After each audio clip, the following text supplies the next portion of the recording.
함께 보시겠습니다.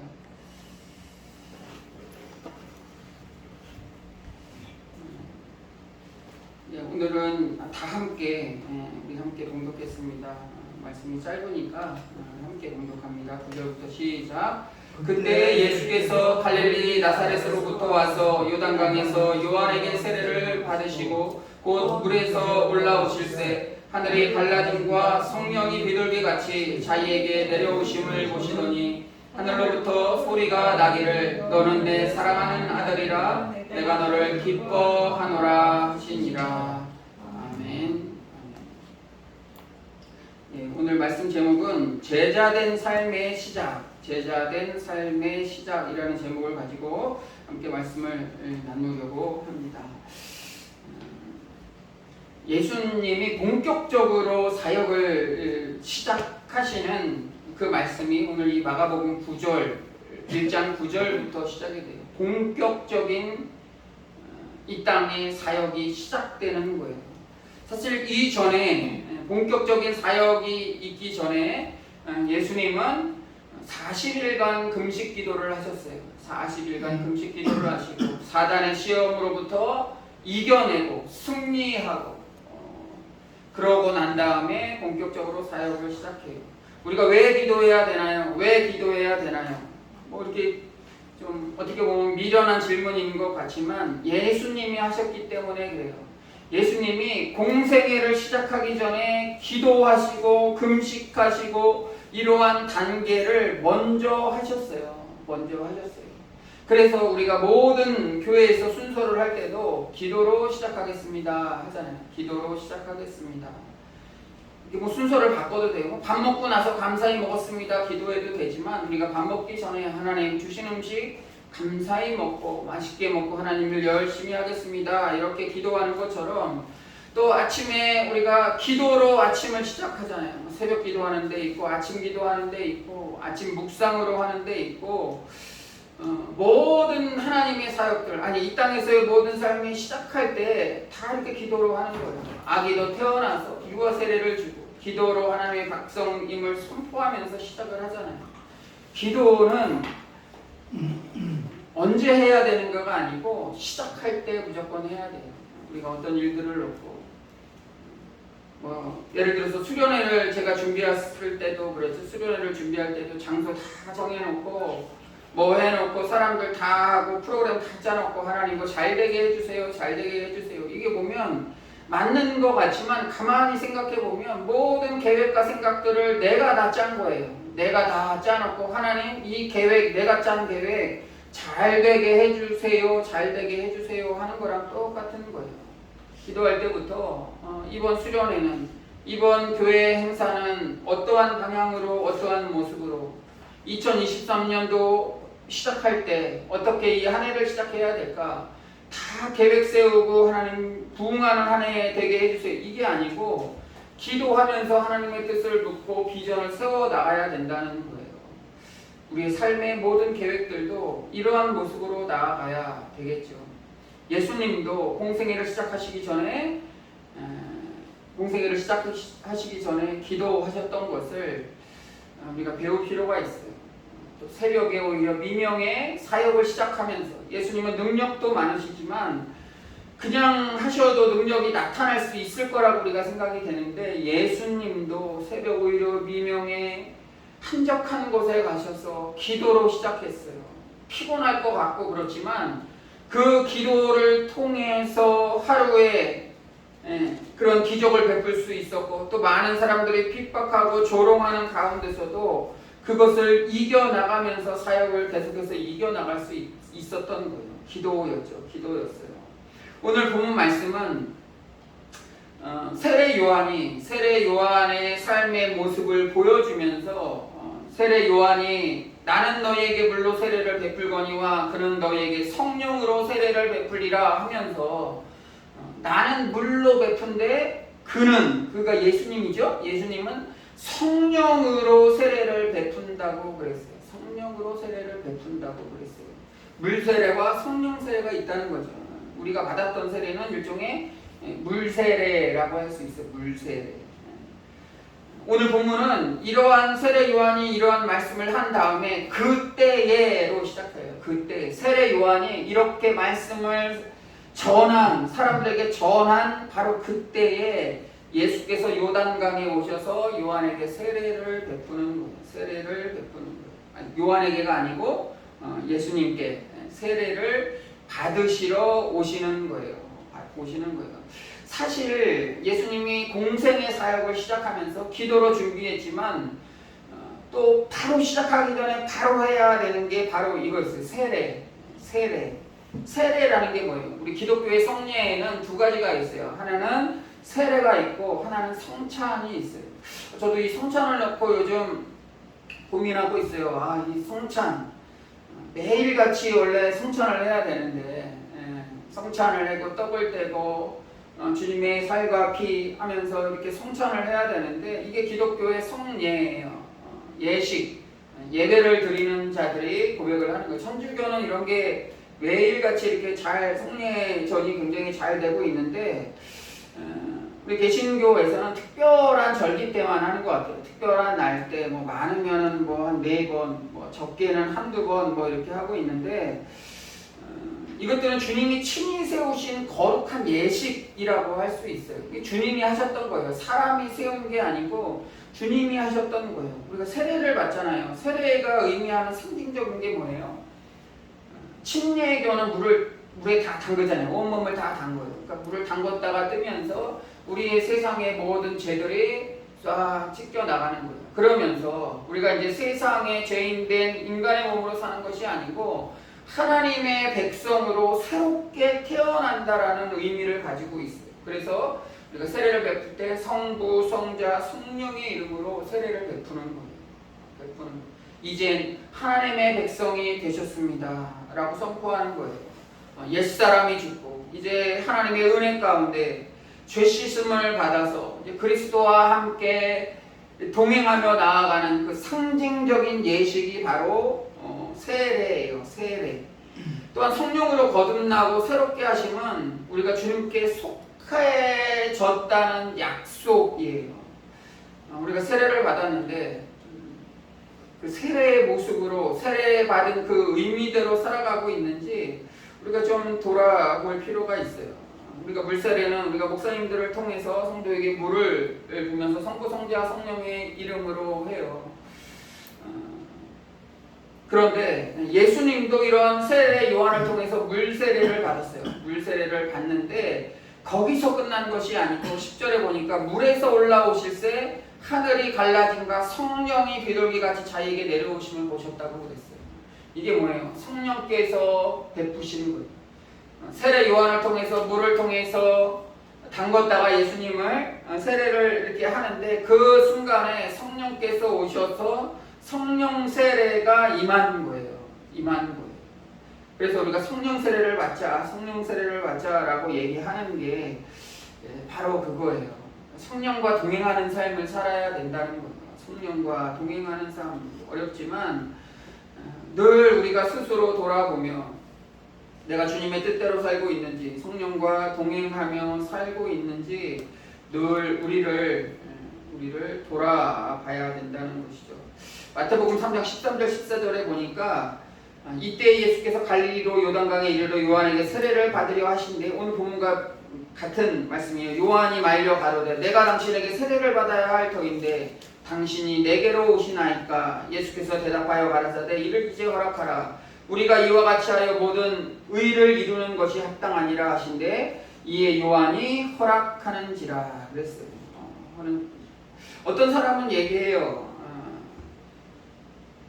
우리가 예수님을 간절히 믿었으면 됐지. 우리가 예배에 참석하고 또 헌금하는 생활 잘하고 봉사하는 생활 잘하고 하면 됐지. 굳이 이 형식과 같은 세례를 꼭 받아야 되나요? 받아야 되나요? 세례하면 세례 문답도 하고 그것을 놓고 또 기도도 해야 되고 많은 사람들 앞에서 세례를 받으면서 선포도 해야 되고 뭐 그러니까 그런 형식적인 것이 이렇게 좀 하기가 싫어서 구태여 그거를 좀 형식적인 거 해야 되나요? 뭐 성경 말씀에도 보면 예수님이 십자가에 못 박히실 때 양쪽에 양 죄수가 있었잖아요. 그쪽 한 죄수 예수님 당신이 하나님 나라 가실 때 나를 기억만 좀 해주세요 그랬어요. 그랬더니 예수님이 뭐라고 하셨죠? 내가 나와 함께 낙원에 있다고 그랬어요. 낙원에 함께 있다고 그랬어요. 이게 뭐예요? 구원 받은 거예요. 이 사람이 세례를 받았나요? 몰라요. 몰라요. 근데 안 받았을 거예요. 안 받았을 거예요. 예수님이 그때 선포하시잖아요. 낙원에 있겠다고 말씀하시잖아요. 세례를 안 받았을 수 있어요. 안 받았다고 생각해 보세요. 그렇게 죽석에서 예수님 믿지 않다가 마지막 죽을 때 예수님 영접하고 하나님 나라에 임하는 그런 간증들 고백들이 많이 있잖아요. 그런 게 이제 세례는 형식이지 안 받아도 천국 가는데 왜 그런가요? 하는데 그렇게 생각하는 것 자체가 굉장히 큰 죄예요. 죄. 왜 그러자면 뭐 예수님이 하셨기 때문에 이렇게 얘기할 수 있는데 그것도 뭐 정답이죠. 예수님이 하셨어요. 근데 예수님은 받으실 필요가 없었잖아요. 받으실 필요가 없었어요. 왜요? 죄가 없었기 때문에. 세례의 의미는 뭐라고 그랬어요? 세상에 우리가 찌든 때라고 할 수 있는 죄들을 씻어버리는 거예요. 그걸 상징하는 거예요. 물에 담갔다가 올라오면서 또는 성수를 뿌리면서 선포하는 거예요. 성부, 성자, 성령의 이름으로 너의 죄를 사하는 거예요. 사하는 거예요. 죄를 씻는다라는 의미를 가지고 있어요. 예수님 하실 필요가 없었는데 하셨어요. 하셨어요. 낮아짐으로 하셨어요. 세례 요한도 이게 내가 당신에게 세례를 받아야 되는데 회개를 해야 되는데 죄를 씻음을 받아야 되는데 어떻게 나한테 받습니까? 이렇게 얘기했지만 예수님은 이 땅에 낮아진 모습으로 왔어요. 그러니까 모델이 되어주는 거예요. 샘플이에요. 우리가 어떠한 일들을 할 때 옛날에 누가 이런 사람이 이런 일들을 했어요.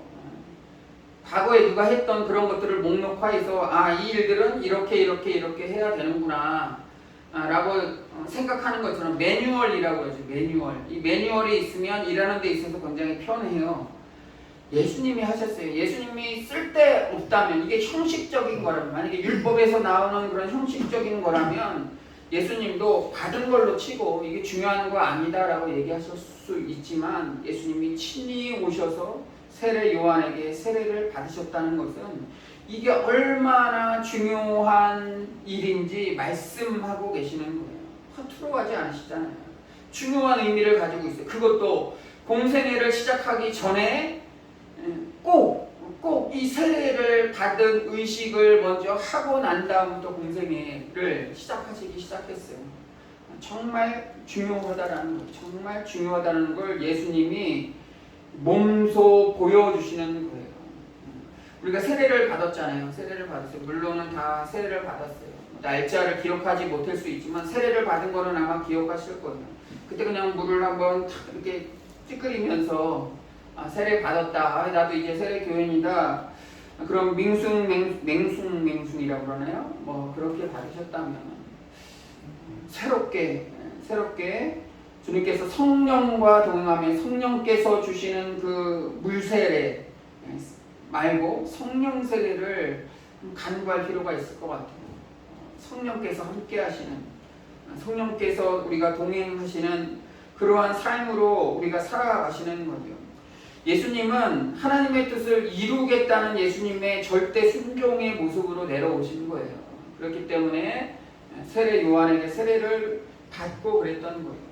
10절에 곧 물에서 올라오실 때 성령이 비둘기같이 자기에게 내려오심을 보시더니 그랬어요. 비둘기같이 성령이 내려왔다라는 것은 이제 예수님이 성령의 능력을 힘입어 사역하겠다는 것을 말씀하고 계시는 거예요. 우리 성부, 성자, 성령 삼위일체잖아요. 예수님은 스스로 자기 자신이 몸소 기적을 베풀고 또 많은 이적을 하고 많은 사람들에게 다 할 수 있었지만 예수님은 성령의 도움을 강구했어요. 왜 그러냐면 이젠 앞으로 성령의 시대가 열렸다는 것을 알려주기 위해서요. 우리도 주님께 기도하지만 우리가 설교 때 그런 말씀을 많이 듣잖아요. 성령의 도우심을 구해라. 성령의 도우심을 구해라. 이런 말씀들을 많이 듣잖아요. 이제 예수님도 올라가시면서 성령을 너희에게 보인다고 그랬어요. 그렇기 때문에 우리는 성령께서 우리에게 내재하셔서 우리가 하는 모든 것들을 말할 수 없는 탄식으로 우리를 위해서 기도하신다고 그랬어요. 그래서 우리는 성령을 받아야 돼요. 주님의 맡기신 모든 사역은 성령이 이끄시고 인도하는 사역이기 때문에 그래요. 성령이 바로 내 안에 있다라는 것을 잊지 않아야 돼요. 순간순간마다. 우리를 깨닫게 하시는 분이잖아요. 자꾸 우리가 세상적으로 하고 분을 내고 화내고 누구를 비난하고 예수님의 성품과 반대되는 모습으로 나아갈 때가 있잖아요. 그럴 때 우리를 깨닫게 하시는 거예요. 안 돼. 안 돼. 너는 하나님의 백성이야. 하나님의 백성이야. 깨닫게 하는 거예요. 깨닫게 하는 거예요. 그거 깨닫게 하는 게 성령께서 나와 함께 하시기 때문이에요.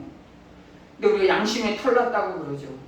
요즘 정말 끔찍끔찍한 사건들이 많이 일어나요. 정말 상상할 수 없는 일들이 뉴스에 많이 나와요. 이런 일들이 나올 수밖에 없는 이유는 그들의 안에는 성령께서 함께 하시지 않기 때문에 그래요. 그들을 비난하기 전에 성령께서 우리 안에 내주하고 계시지 않고 성령께서 우리의 삶을 주장하지 않으시고 떠난다면 우리도 연약한 인간일 수밖에 없어요.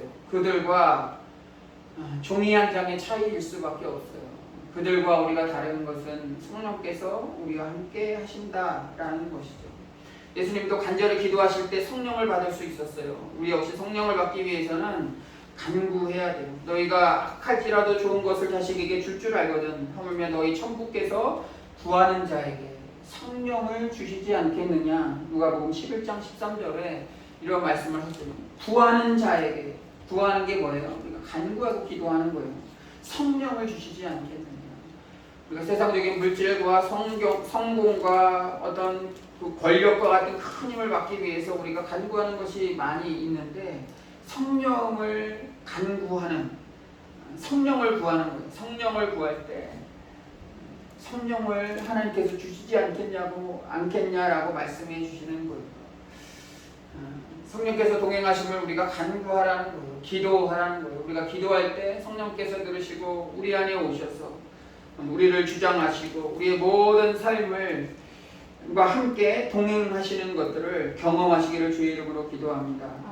그렇게 기도할 때 하늘로서 이런 소리가 났다고 했어요. 너는 사랑하는 내 아들이라 내가 너를 기뻐하노라. 이게 뭐냐면 예수님이 이 땅에서의 어떤 뭐라고 할까요? 이 땅에서의 본질이라고 할까요? 본질? 이 땅에서의 모습으로 어떠한 모습으로 살아가는가에 대한 구체적인 음성이라고 할 수 있어요. 사랑하는 아들이다. 사랑하는 아들이다. 예수님은 하나님의 사랑하는 아들이고 내가 너를 기뻐하노라. 하나님의 백성임을 선포하는 거예요. 우리도 이런 기쁨의 응답들을 받으셨을 줄로 믿습니다. 그 기쁨을 가지고 살아가셔야 돼요. 우리의 정체성은 천국 백성이에요. 천국 백성. 세상에 살지만 이 땅 가운데 죄된 이 땅 가운데 살아가고 있지만 우리는 천국 백성이에요. 시민권. 그래서 시민권을 두 가지 갖고 있다고 해요. 이 땅에서 사는 사람들은 시민권을 두 가지 갖고 있어요. 하나는 우리가 알고 있는 주민등록증이 있고 대한민국 국민으로서의 그 정체성이 있고 또 하나는 천국 시민임을 깨닫는 거예요. 어떤 게 더 중요한지는 말씀을 안 드려도 잘 아시리라 믿습니다. 우리의 정체성을 잃어버려서는 안 돼요. 우리가 뭐 일을 할 때도 그렇고 사람들과 만날 때도 그렇고 가정에서 교회에서 우리의 모든 삶 가운데 우리는 예수님의 피로 구속받고 또 구원받고 또 주님의 백성으로 이 땅을 힘들지만 핍박 가운데 어려운 가운데 있지만 기쁨으로 살아나가는 하나님의 백성임을 깨닫고 나아가시기를 주의 이름으로 기도합니다. 그래, 그것이 우리의 제자된 삶의 시작이라고 할 수 있어요. 제자로서 살아가시기를 주님의 이름으로 간절히 축원합니다. 기도하겠습니다.